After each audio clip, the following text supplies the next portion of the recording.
नमस्कार साथियों, स्टडीग्राम के ऑनलाइन प्लेटफॉर्म पर आपका हार्दिक स्वागत है। मैं विनोद बिश्नोई और आप मुझे खास तौर पे जानते हो, एक नाम दिया था आपने इसी बीकानेर शहर ने, ट्रिकी गुरु, और उसी नाम के चलते हुए भगवान ने आपकी इच्छाएं पूरी की है और आपके एक बार फिर से मैं बीकानेर में पधार चुका हूं। तो देखो गाइज, अपने आज से स्टार्ट करने जा रहे हैं राजस्थान हिस्ट्री, राजस्थान का इतिहास। और राजस्थान का इतिहास शुरू करते हैं तो सबसे पहले टॉपिक करते हैं अपने मेवाड़ का इतिहास। तो देखिए गाइज, मेवाड़ का इतिहास, मेवाड़, तो देखो कि जैसे ये हमारा राजस्थान है, ये क्या है, हमारा राजस्थान है। तो प्राचीन काल में जो राजस्थान है वो अलग अलग रियासतों में बंटा हुआ था। रियासती राजस्थान की या रियासती भारत की बात करें अपनी, वो अलग अलग टुकड़ों में बंटा हुआ था। तो उस समय यानी कि आज़ादी से पूर्व की बात कर रहा हूं मैं, तो आज़ादी से पूर्व जो राजस्थान में 19 रियासतें हुआ करती थी, उसमें से एक महत्वपूर्ण रियासत है अपनी मेवाड़, जो कि ये जो क्षेत्र पड़ता है, ये वाला क्षेत्र, वो क्या कहलाता है, मेवाड़ कहलाता था। क्या कहलाता था, मेवाड़ कहलाता था। और इस मेवाड़ को प्राचीन काल में यानी कि अपने जनपद काल में या महाजनपद काल के अंदर चले तो इस क्षेत्र को सीवी, मेद या मेदपाट कहा जाता था। इस क्षेत्र को क्या कहा जाता था, सीवी, मेद या मेदपाट, यानी कि सीवी जनपद के तहत आता था।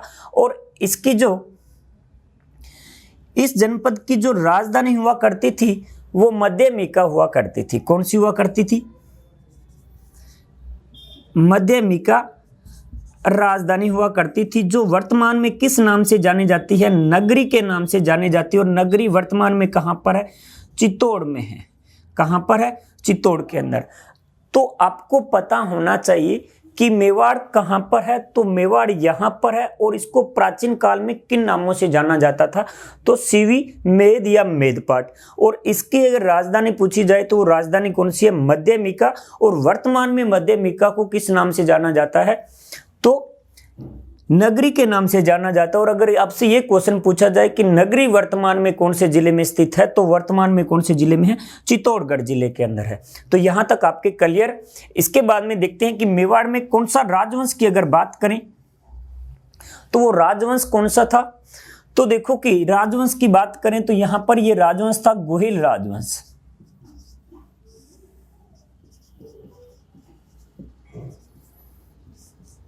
कौन सा राजवंश था, गोहिल राजवंश हुआ करता था। और यह राजवंश एक ऐसा राजवंश जो राजस्थान का सबसे लंबा चलने वाला, राजस्थान का सबसे लंबा चलने वाला राजवंश कौन सा राजवंश था, गोहिल राजवंश था। जिसका हमें इतिहास मिलता है 565 या 66 ईस्वी से लेकर 1947 तक हमें इतिहास मिलता है। यानी कि 1947 स्वतंत्रता के बाद में भी इसका इतिहास मिलता है हमें। जैसे कि महाराणा भोपाल सिंह कहाँ के थे, मेवाड़ के थे।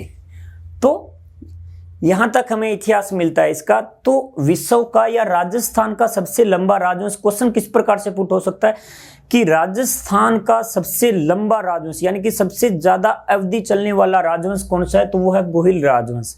तो ध्यान रखना, ये क्वेश्चन बढ़िया क्वेश्चन बन सकता है यहां से। अब देखो कि गोहिल राजवंश किस प्रकार से यहाँ पर आया और इसकी स्थापना किसने की, इसका संस्थापक कौन है, वास्तविक संस्थापक कौन है। इस प्रकार से क्वेश्चन बहुत ज्यादा एग्जाम में पूछे जाते हैं मेवाड़ से संबंधित। यानी कि मेवाड़ के बिना राजस्थान इतिहास, राजस्थान क्या वर्ल्ड हिस्ट्री भी अगर बात करें तो मेवाड़ के बिना अधूरी है। तो मेवाड़ बहुत ही बढ़िया टॉपिक है, इसको आप ध्यान से याद रखना। बिल्कुल कहानियों के तौर पर जिस प्रकार से मैं क्लास में करवाता हूँ उसी प्रकार से इस ऑनलाइन प्लेटफॉर्म पे आपको करवाने जा रहा हूं। तो देखो कि गोहिल राजवंश की अपने बात कर रहे हैं और ये 565 से लेकर 1947 तक यानी कि विश्व का सबसे लंबा चलने वाला राजवंश था। और मेवाड़ का प्राचीन नाम क्या था, सीवी, मेद और मेदपाट। और इसकी पहले राजधानी कौन सी? मध्यमिका। और मध्यमिका को किस नाम से? नगरी के नाम से। और नगरी वर्तमान में कहां पर है? चित्तौड़गढ़ के अंदर है। अब देखो गुहिल राजवंश की अगर बात करें तो यहाँ के राजाओं को क्या कहा जाता था? देखो कि ये भी क्वेश्चन इंपॉर्टेंट क्वेश्चनों की श्रेणी में आ जाए कि गुहिल राजवंश के राजाओं को क्या कहा जाता था? तो रघुवंशी। क्या कहा जाता था? रघुवंशी। और हिंदुआ सूरज कहा जाता था। क्या कहा जाता था? अब देखो कि क्वेश्चन किस प्रकार से पूछा जा सकता है कि गुहिल राजवंश के राजाओं को क्या कहा जाता था? तो रघुवंशी या हिंदुआ सूरज, या इस प्रकार से पूछा जा सकता है हिंदुआ सूरज कहाँ के राजा या शासक कहलाते थे? तो आपका आंसर क्या होगा? गुहिल राजवंश या मेवाड़ के शासक क्या कहलाते थे? हिंदुआ सूरज या रघुवंशी। इनकी कुल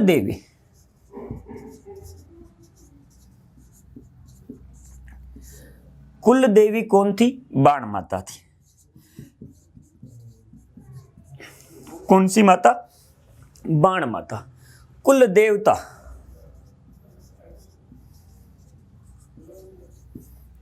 तो कुल देवता की अगर बात करें तो एकलिंग जी। कौन है? एकलिंग जी है इनके कुल देवता। और इनका जो राज तिलक है, राज तिलक कौन करते थे? राज तिलक तो एक गांव पड़ता है ऊंदरी, और ऊंदरी गांव कहां पर है? भीलवाड़ा के अंदर है। देखो कि ये गांव के नाम है, आप याद रखना। यहां से एक आधा क्वेश्चन जो पटवार के अंदर या रीट के अंदर यहां से क्वेश्चन जरूर पुट होगा। ये जो मैंने 4 बताए इनमें से एक आधा क्वेश्चन आपको पक्का मिलेगा। तो ऊंदरी गांव कहां पर पड़ता है? भीलवाड़ा में। और यहां की एक जाति विशेष थी भील। भील जाति के जो सरदार हुआ करते थे यानी कि मुखिया हुआ करते थे, वो क्या करते थे? गुहिल शासकों का राज तिलक किया करते थे। अब देखो यहां से 2 लैंग्वेज के अंदर क्वेश्चन बन सकता है। किस प्रकार से? कि गुहिल वंश के शासकों का राज तिलक कौन करते थे और कहां के करते थे? तो भील जाति का सरदार करता था, पहला ये। दूसरा, उनका गांव कौन सा? ऊंदरी गांव। और ऊंदरी गांव वर्तमान में कहां पर पड़ता है? भीलवाड़ा। अब देखो कि किस प्रकार से कि ऊंदरी गांव के भील सरदार किन का राज तिलक करते थे, यानी कि उल्टा पूछ लिया। तो आपका आंसर क्या होना चाहिए? गुहिल राजवंश। क्या होना चाहिए? गुहिल राजवंश या गुहिल शासकों का करते थे। ये तो थी इनके बारे में मुख्य फैक्ट। अब देखते हैं कि इनकी सत्ता की स्थापना किस प्रकार हुई और इस वंश की स्थापना किस प्रकार हुई। यहां तक क्लियर? तो चलते अपने आगे, थोड़ा आगे चलते इसे।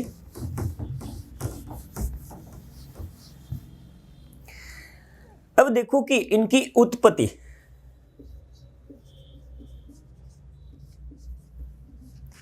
उत्पत्ति किस प्रकार से हुई। तो इतिहासकार, राजस्थान के इतिहास के अंदर अलग अलग इतिहासकार हुए हैं। तो अबुल फजल पहला नाम आता है। अबुल फजल जी कह रहे हैं कि ये मुस्लिम थे। अबुल फजल जी क्या कह रहे हैं? मुस्लिम थे। और मुस्लिम कौन? तो नौशेखा एक इंसान था, नौशेखा आदिल।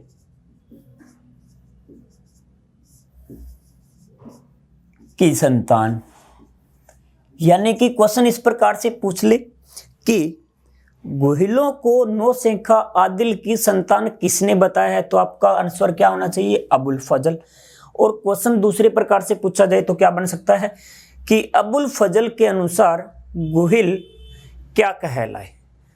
तो मुस्लिम। और मुस्लिम वो इंसान कौन था जिसकी ये संतान बता रहा है? तो नौशेखा आदिल। क्या है? नौशेखा आदिल की संतान किसने बताया? अबुल फजल ने। अब देखो कि राजस्थान इतिहास के पितामह और घोड़े वाले बाबा कौन? मैं बात कर रहा हूं कर्नल जेम्स टॉड की। Colonel James Tod. यह क्वेश्चन पूछा गया था बीएसटीसी 2018 बांसवाड़ा यूनिवर्सिटी ने जो एग्जाम करवाया था बीएसटीसी का, उसके अंदर पूछा गया था कि गुहिलों को ब्राह्मण वंशीय किसने बताया? तो वो कर्नल टोड ने। किस प्रकार से बताया, मैं इसको पूरा बाय डिटेल बताऊंगा। और दूसरा इतिहासकार है मोहनोत नैन्सी। कौन सा है? मोहनोत नैन्सी। नैन्सी ख्यात राजस्थान का गैजेटियर, मारवाड़ का शासक जसवंत सिंह का दरबारी कवि, और 1 लाख रुपए गबन करने का आरोप लगा था ये नैन्सी के ऊपर। ठीक है, तो मोहनोत नैन्सी और कर्नल टोड के तहत अगर अपने बात करें तो वो क्या है कि ये क्या कहते हैं, दोनों का मत क्या है कि एक इंसान हुआ था देवादित्य, ये ब्राह्मण था देवादित्य, यानी कि दोनों के अनुसार क्या कहलाए, ब्राह्मण वंशीय है।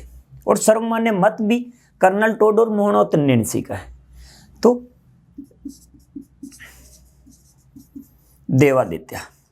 देवादित्य की एक संतान थी, एक पुत्री थी, और पुत्री का नाम क्या था? सुभागा देवी। क्या नाम था? सुभागा देवी विधवा थी। ये कौन थी?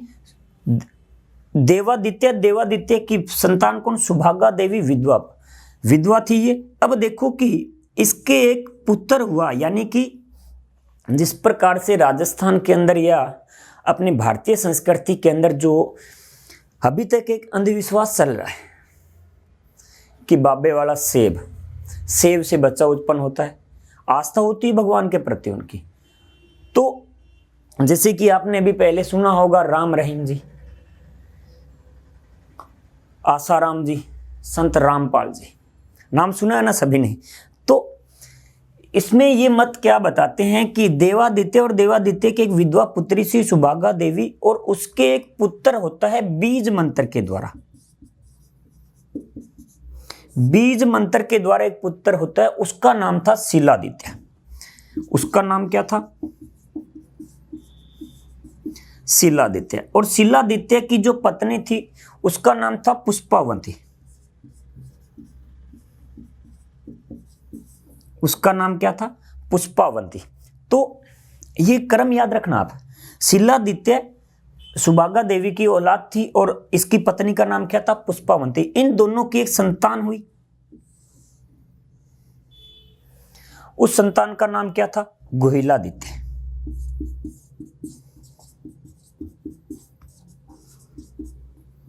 उस संतान का नाम क्या था? गुहिलादित्य। एक बार आप स्क्रीनशॉट लीजिए इसका। गुहिलादित्य। तो देखो कि इसके दोनों की शिलादित्य और पुष्पावंती की संतान कौन हुई? गुहिलादित्य हुई। कौन हुई? गुहिलादित्य। और पुष्पावंती की, यानी कि गुहिलादित्य की 15 दिन, जन्म के 15 दिन बाद पुष्पावंती की मृत्यु हो जाती है। यानी कि इसका लालन पालन किसने किया? ये वेरी वेरी इंपॉर्टेंट क्वेश्चन। कौन सा? कि किस प्रकार से क्वेश्चन कि गुहिलादित्य की धाई मां, तो धाई मां कौन थी? कमलावती। ये बहुत ही इंपॉर्टेंट क्वेश्चन है। धाई मां किसकी? गुहिलादित्य की। और सगी मां कौन सी थी जन्म देने वाली? पुष्पावंती। पिता कौन थे? शिलादित्य। शिलादित्य की मां का नाम क्या था? सुभागा देवी। सुभागा देवी के पिता का नाम क्या था? देवादित्य। और ये किनके अनुसार? कर्नल टोड और मोहनोत नैन्सी। अबुल फजल के अनुसार नौशेखा आदिल की संतान। तो गुहिलादित्य की धाई मां कौन? कमलावती। यहां तक क्लियर। अब आगे चलते हैं थोड़ा सा।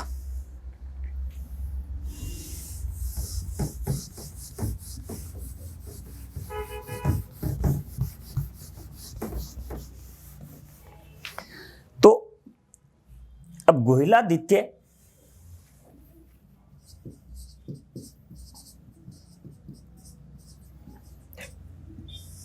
ने यहां पर वंश की स्थापना कर दी मेवाड़ क्षेत्र के अंदर। कहां पर कर दी?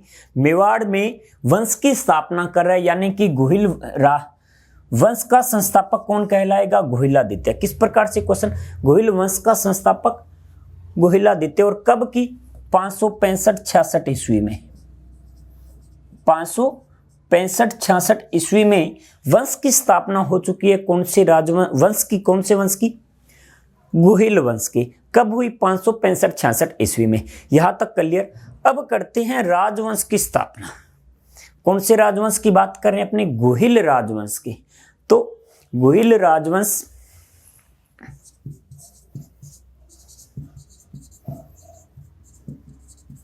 गुहिल राजवंश की स्थापना कब हुई थी? 734 ईस्वी में। कब हुई थी? 734 ईस्वी में। और इस राजवंश की, यानी कि ये तो आकर यहाँ पर बसने लगा, लेकिन अब देखो कि जो वर्तमान में चुनाव का दौर चल रहा है, आपके पिता यहाँ पर आए, यानी कि एक गांव के अंदर बसे, इस बीकानेर शहर के अंदर आकर बस गए, ठीक है।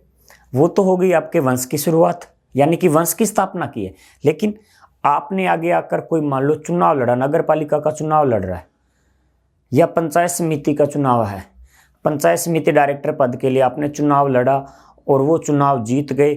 जीत कर आप क्या बन गए? उस पंचायत समिति के प्रधान बन गए, यानी कि आपने क्या कर दी? अपने राजवंश की स्थापना कर दी, राज करना स्टार्ट कर दिया वहां पर बीकानेर पर। तो वो होती है राजवंश। तो राजवंश की स्थापना कब हुई थी? 734 ईस्वी में। लेकिन गुहिल वंश की स्थापना कब हुई है? 565 ईस्वी। इसको समझना जरूरी, क्योंकि पजलिंग क्वेश्चन है कि गुहिल वंश की स्थापना पूछे तो 565 या 66 ईस्वी, और राजवंश की बात करें तो 734 ईस्वी। और राजवंश की स्थापना किसने की थी? तो वो इंसान है बप्पा रावल, या इसी कोई कहते हैं कालभोज, ठीक है। तो कालभोज के गुरु कौन थे?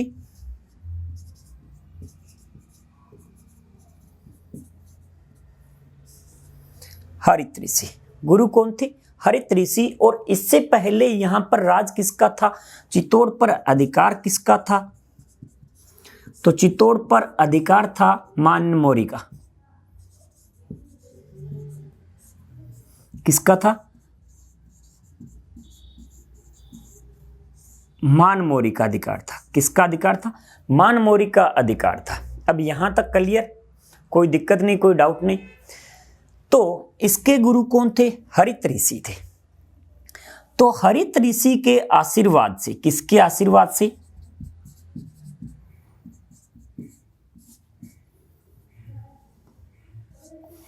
हरित ऋषि के आशीर्वाद से इसने 734 ईस्वी में किसको हराया? मानमोरी को हराकर चित्तौड़ पर अधिकार कर लिया। और कौन से राजवंश की स्थापना कर दी? गुहिल राजवंश की। अब पूछ ले कि मानमोरी को 734 ईस्वी में किसने हराया, तो वो कौन इंसान था? बप्पा रावल या कालभोज।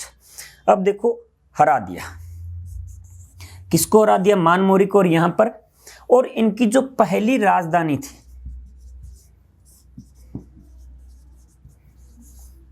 पहली राजधानी किसको बना दी? नागदा। अब देखो राजधानी नागदा को क्यों बनाया? क्योंकि ये व्यापार केंद्र था, एक व्यापारिक केंद्र था। जिस प्रकार राजस्थान की राजधानी कौन सी है? जयपुर है, पिंक सिटी है, क्योंकि वहां पर व्यापारिक औद्योगिक क्षेत्र ज्यादा, इसलिए उसको क्या बोला जाता है? तो राजधानी तो इसको भी औद्योगिक दृष्टि से है, तो ये भी औद्योगिक दृष्टि सर्वश्रेष्ठ थी, इसलिए नागदा को राजधानी बना दी। यानी कि गुहिल राजवंश की पहली राजधानी कौन सी हुई? नागदा। पहली राजधानी नागदा बना दी, हो गई राजधानी। इसके बाद में देखो कि बप्पा रावल ने यहां पर नागदा में इनके जो गुहिलों के कुल देवता है एकलिंग जी मंदिर का निर्माण। एकलिंग जी मंदिर कहां पर है ये, और किसने करवाया? कालभोज या बप्पा रावल ने एकलिंग जी के मंदिर का निर्माण करवाया। तो ये मंदिर कहां पर है? कैलाशपुरी,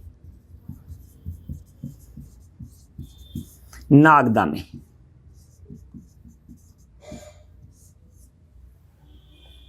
कैलाशपुरी के अंदर ये मंदिर का निर्माण करवाया।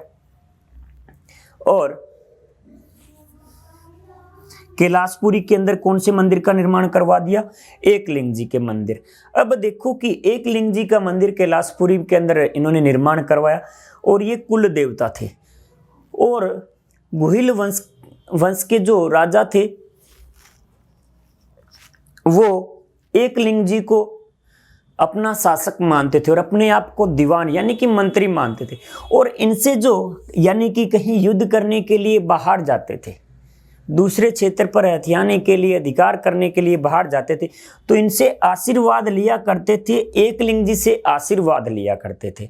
तो इस आशीर्वाद को क्या कहा जाता था? आशंका लेना। आशंका लेना, यानी कि जो मेवाड़ के शासक एकलिंगजी से आशीर्वाद लिया करते थे उसको क्या कहा जाता था? आशंका लेना।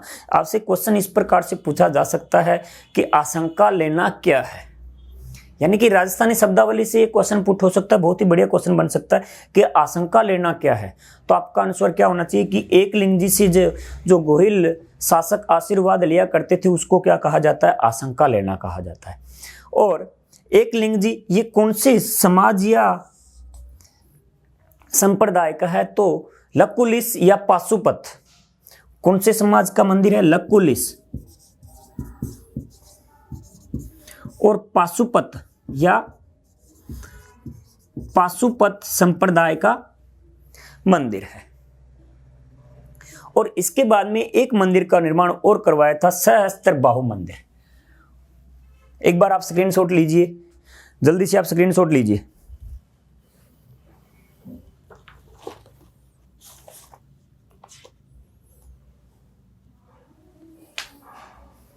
ले लिया?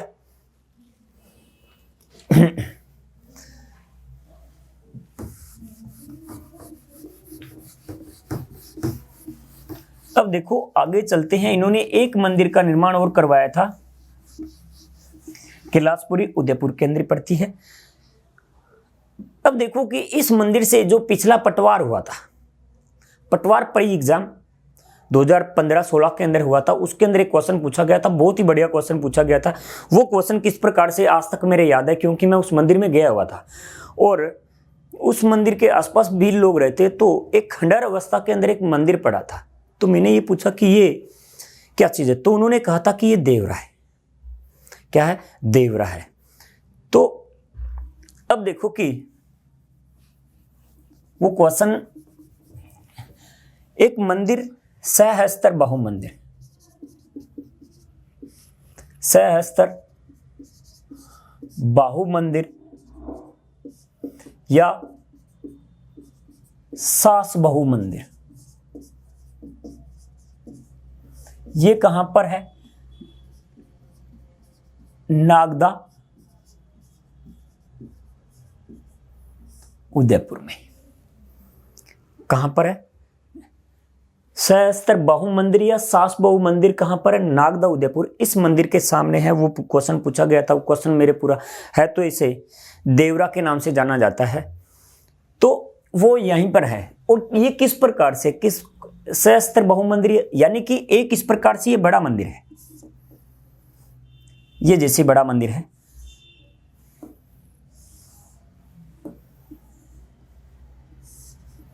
ये बड़ा मंदिर है, ठीक है। अब देखो कि एक इसके अंदर जो छोटा मंदिर है,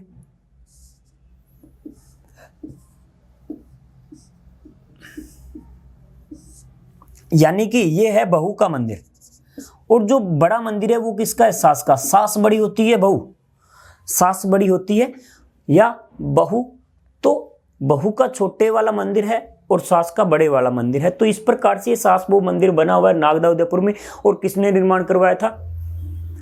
बप्पा रावल ने। किसने करवाया था? बप्पा रावल ने। अब देखो कि बप्पा रावल ने क्या चलाए? चांदी और सोने के सिक्के चलाए थे। क्या चलाए थे? चांदी और सोने के सिक्के। सिक्के कौन कौन से? चांदी, सोना और तांबे के भी सिक्के मिले हैं। किसके काल के? किसके काल के मिले हैं? तो बप्पा रावल के काल से मिले। किसके काल के मिले हैं? बप्पा रावल के काल के मिले हैं। इन पर जो चित्र मिले, यानी कि क्वेश्चन इस प्रकार से भी मैं पूरा डीपली चल रहा हूं, तो ध्यान में रखना कि सर आप तो बहुत ज्यादा डीपली जा रहे हो। तो देखो गाइस, आजकल का जमाना ही डीपली है, ठीक है। यानी कि कुछ कहते हैं कि सर शॉर्ट पे चलो, तो शॉर्ट पे चलने का कोई मतलब नहीं। अगर जीके को कंप्लीटली करना है तो आपको टाइम देना पड़ेगा। तो पूरा डीपली चलेंगे अपने। तो इन पर जो चित्र मिले हैं, यानी कि सिक्कों पर जो चित्र मिले हैं, बप्पा रावल का चित्र, बप्पा रावल का दंडवत प्रणाम करते हुए,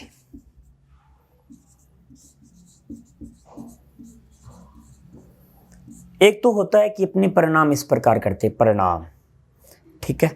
एक अब आपने एक सीरीज चल रही है वेब सीरीज की तरह आश्रम, उसके अंदर कहते हैं ना जपना, है ना, तो उस प्रकार से अब देखो दंडवत यानी कि पूरा झुककर इस प्रकार पैरों में गिरकर प्रणाम, तो वो क्या कहलाता है, दंडवत प्रणाम करते हुए। तो बप्पा रावल का दंडवत प्रणाम करते हुए उगते हुए सूर्य का चित्र,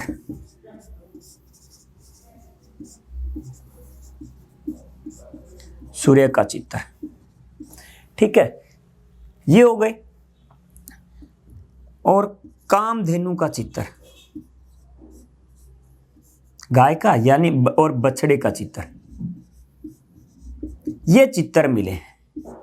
कौन कौन से, बप्पा रावल का दंडवत प्रणाम करते हुए, उगते हुए सूर्य का चित्र, कामधेनु का चित्र और बछड़े का चित्र, ये चित्र मिले हैं किन पर, बप्पा रावल के शासनकाल के चांदी, सोने और तांबे के सिक्कों पर ये चित्र मिले। यहां तक क्लियर, कोई दिक्कत नहीं। अब देखो कि बप्पा रावल के बारे में क्या कहा जाता है और इनके नाम के प्रति और उपाधि के प्रति विद्वानों के अलग अलग मत है। यानी कि अगर एक घर के अंदर, एक परिवार के अंदर आदमी की अलग चलती है और लुगाई की अलग चलती है नहीं चलती, लेकिन दोनों के अलग अलग मत होंगे तो किसी की बात नहीं बनेगी, एक मत होना ही पड़ेगा। तो अब देखो कि दो मत यहां पर भी है, कोई कुछ कह रहा है कोई कुछ कह रहा है, ये इतिहास है भाई। तो अब देखो कि विद्वानों के अलग अलग मत, एक तो है सर्वश्रेष्ठ कर्नल टॉड और मोहनोत नैन्सी।